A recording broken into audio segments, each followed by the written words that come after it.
Welcome to Sally Beauty HQ, where we're celebrating National Hair Day with quickfire questions.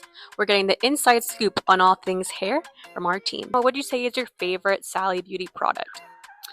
When I am using a straightener, the Ion Magnesium Flat Iron is a must-have. What is the best hair care tip you've received?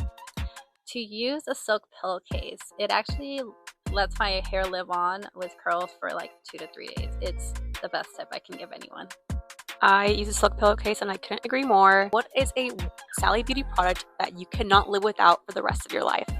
I would have to say the Ion Luxe 4-in-1. That's the second time someone says that. I definitely need to try that soon. What is the best hair care tip you've ever received? I actually have two. One, if you have vivid hair color, always wash in cold to prevent your hair color from stripping out. And two, always sleep on a satin pillowcase. Another color you're wanting to try in the future? Yes, I would love to try the copper again. It was the very first one, and I haven't done it since, and that was like years ago, so that would be fun to try again. Copper is definitely in. There you have it. Happy National Hair Day. Stay tuned this week for even more hair tips, collabs with your favorite brands, and some fun giveaways. See you there.